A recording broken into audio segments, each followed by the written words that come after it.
Rebuild and Restore YouTube channel ngay na ana angel te ana subscribe te le ana share son gel te ting tunga amasan ki pathu kaun gen ahi tuni in Esau Suante le Jakob Suante sur le ichia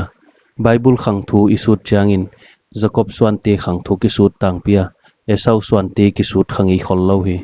tuni in Esau le Jakob ta te khosak dan le ahin khwau wathuk sut thei ke le amin te be ku thei le ichi ahi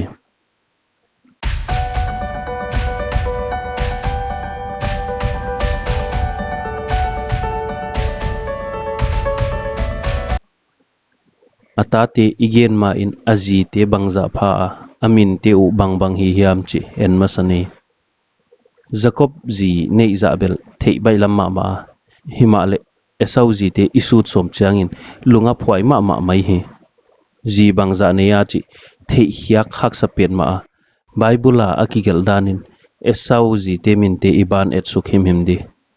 Genesis bung som ni leguk tang som thumleli Esau in kum som li a upa ahi in hit mi numeini beri tanu zudidle elon tanu basmat akiten pi hi hiya pat I thei chu Esau in jini neya aminu zudidle basmat ahi Judit pen beri tanu ahia basmat pen elon tanu ahi hiai te kha kanan gam mi te ahiwa hit mi te hiu ahi abani en sugnon de Genesis bung som ni legiat tang gyal le tang kwa huchi in Esau in kanan no meite apa Isak in apak ta het keichi aphok khia a wajakin Abraham tapa Ismael kyang lama avaho a nabayot sangam nu mahalat aji nei sa te be lap na ding in avanei be hi Esawin kanan mi te ji dia ane izakin anule apa ki pa khet lowa aji ten anule pa lungsim na sakma ma ahi chi athe in anule pa mai pha mu somin apa pi Ismael tanu mahalat aji dingina vanei non hi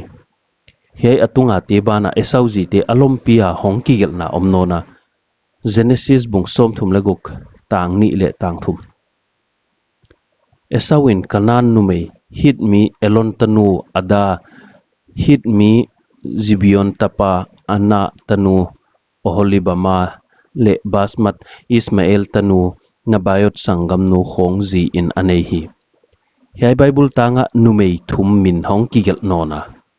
ada oholibama le basmat ada pen elon tanu ahia oholibama pen ana tanu ahi hiai tebel hit mi te hiu ahi to te bana basmat pen Ismael tanu ahi Esau ji te min tele aji te pa te min te yet changina confuse wai ma mai hi basmat min nei ni omwa hiai tigel mi khat dana wa koi dila apate u min te kibang lozel khat hit mi elon hia khat pen Ismael hizel Ismael tanu min Genesis bung som ni ligiata mahalat kichi injin Genesis bung som thum lagu kala basmat hong kichizel Ismael tanu mahalat le basmat kha mi khata hidiam ahi kele Esawin Ismael tanu ni kiten pi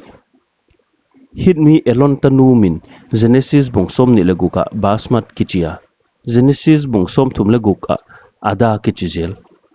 basmat le ada kha mi khata hidiam ahi kele Esawin elon tanu ni ji dia nei ahi kele basmat kichi kha no toy na dana kizang no toy na min ahidiam Esau ji te tanei dana patla aji te laka mi thum chok ta te min kigel zel adang ten ta nei lo ahidiam Esawin ji thum nei ahidiam ahi kele ji guk nei ke thei nai na ban zo kia hei pen no na thei danu comment box a hongel ding ina kon ngen ahi bang ting hile Esau ta te min te ien suk di Esau ji ada in tapa Elifa aneya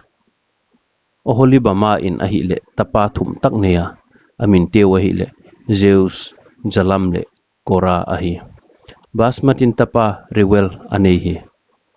Elifa in le tapa guk neya Teman Omar, Jepho, Gatam, Kenas le Amalekahi le Nudang Swan ahia Elifazi Timna apana Hongpiang ahi Zeus, Jalam le Kora Swan tebel kithei lauhi Reuelin tapali neya amin tewahi le Nahat, Zera, Sama le Midja ahi Yai Esau Suante sudbe thei lai thama Israel taten kumpi ane ima thamwa kumpi ananeiwa vai hom na ke chup tak nuaya ana khosak tan khongu sud di lunglu thwai tak tak tampi om thamai Esau Suante igen gen lain aten namunu thei lo iom khak zen zen le hiai en le hiai Israel kumpi gam Juda kumpi gam Amon Suante le Moab Suante gam gite chiang takin ki thei a Esau Suante hi le hiai Edom gam ating ahiu ahi Esau kha Edom le kichizela wajagin Esau Suante kha Edom mite kichizela hi hiai Edom kha tangam hiya share tangam chale kithei ahi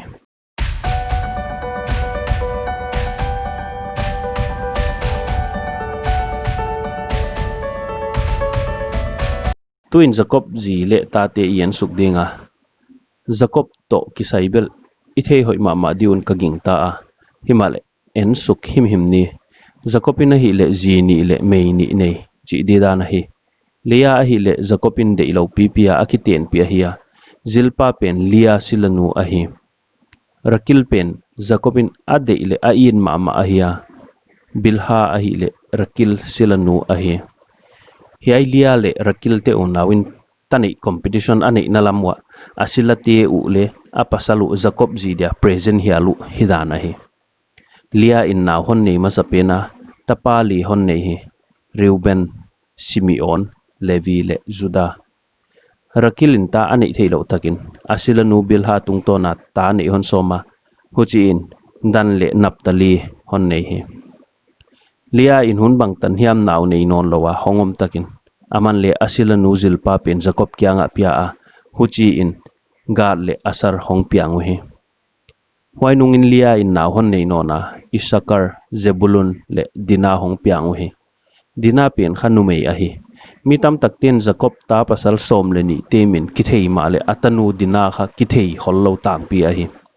Jakobin hiai Dina choulo le tanu dang nei dina agin ta khwai ahi Bible tang khatsim zwal le Genesis bung som li le guk tang sagi aman aswan te teng teng atapa te le atupa te atanu te le atunu te aigupta apem hiak pi vekhi ya aman kichipen kha Jakob hi a hiai i le tanu te kichia Jakobin tanu khat sanga tamzo nei hidin agin ta khwai ahi tun Rakil to kisai ennon le Rakilin le atopin na hon nei khonga tapani hon nei hi Joseph le Benjamin hi hiai video ka bolaya ka phok swa khatchu Jakob tati aki it ke ule ahidima anahidana hi nu tuam swan ngen hiwa anu te ula tani kidema anakitwa khet lowa hujbang laka khang hia ahi changwa amau kala ki el na le ki it thik na ana om theilo ding ma anahi ahi Jakob ji it ma Rakil apana hong piang Joseph le Benjamin atuam bolule lamdang sak luat na di ana om lo hidana hi Joseph amu dawa azwak mangbangu thil lamdang lua chu ana hi lo dana hi apa u Jakob adi ne uchi khwal lo hileu Joseph azwang nungwale Benjamin tunga thil hoi lo hi nge di una ginta khwai kasa ahi Jakob si ma in tu tampi takmel mumana atute min khongi thei ulle Genesis bung som li le guka kigel ahi Esau le Jakob tate suibe manten ana suibe unla comment box a hongel le uchin tam tak adia theina kibe lamna hiding ahi tunia Jakob le Esau ji le tate min te to kisai isu tu midang te theida hoi isaka le ana shir son le chin ikinge nahi kipake